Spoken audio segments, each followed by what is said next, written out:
All right. Off the snakes. Yeah. Do you guys have a problem with metal revolving around senseless violence and other meaningless topics with lyrics? Since most of the bands that sing them are posers, like we just talked about. No. What's worse, dude, is like these bands that don't really sing about anything at all. They just, their lyrics are vague. They don't seem to have any fucking meaning. Their shirts are just these photoshops and off prints of shit that doesn't mean fuck. You know, it doesn't mean anything. That's the shit I hate. Because it's totally prevalent now. These bands with these half sentence names, you know, these partial sentence names. With the lyric you can't read. Yeah. A logo. And they don't, none of their shit, I mean, it's got no rhyme or reason grammatically. Okay, the music's okay.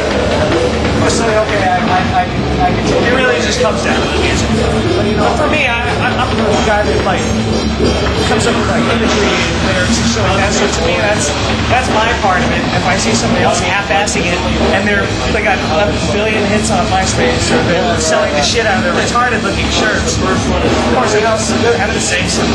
There's bands like Nile and Absu that they have a unique thing lyrically, and they really put a lot of effort into it. It makes a lot of sense. It's really interesting, and it's cool that that they get the attention for that. And I'm all for supporting music like that. But when there's just a picture of a gutted human on a record cover and a bunch of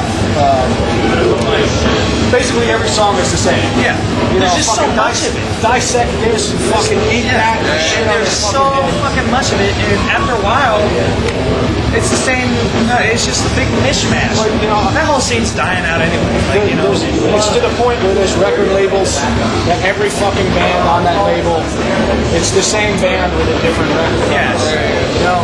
And I mean, honestly, I can understand why to a degree that people talk shit about metal when they only look at it from that perspective. Now, I'm not saying at all that metal has to be this intentional fucking, thinking man's metal or any of that bullshit. Because sometimes the one that gets a little too artsy-fartsy loses the edge. That's what I really like about the latest record was, like I was mentioning, Human Remains and some of the real abstract riffing and stuff that, especially on the guitar and stuff, music. But also similar to the Human Remains, the vocals never go melodic. There's not too much, actually you guys have some guest vocals on the record, don't you? Yeah. How many guys actually participated in it, and was it more than It was just one. Just this one. We got Joey and Billy, I guess. Oh, well, we had that big, we had a big old group thing. In fact, for the first time, they all joined in and did some vocals on a part. But they were all written according to these people.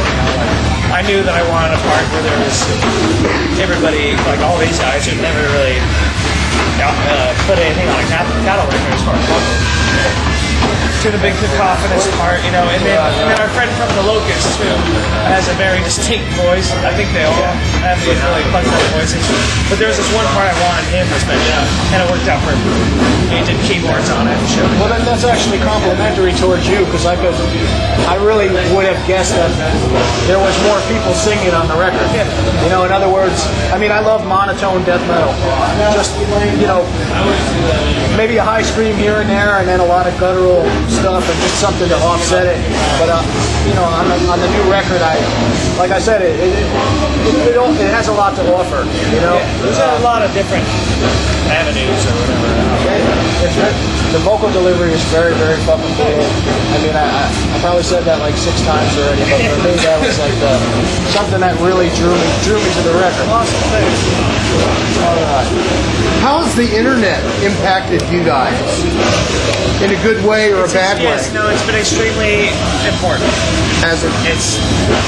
You'd mentioned MySpace earlier, and I know that you were exchanging emails back and forth with your contacts earlier tonight. You guys obviously check your mail on the road. Who does your MySpace stuff for you? I do the MySpace shit, and honestly, I hate that fucking website. it's the number one networking tool of all time. But it's to me, it's kind of an extension of high school recess, and it's not that I even back then I was the guy that went to the science room to steal skulls or something, just dumb shit or whatever. I'd go eat lunch in some room or something. I wasn't about the whole fucking alright, bro, hanging out. Everybody, I don't have a personal one. I never will. I use the band one for my personal one. People get a hold of me through that, but I'm not gonna. I will not fucking do it. If I do it, it's gonna be purely music associated. Like if I do solo shit or something.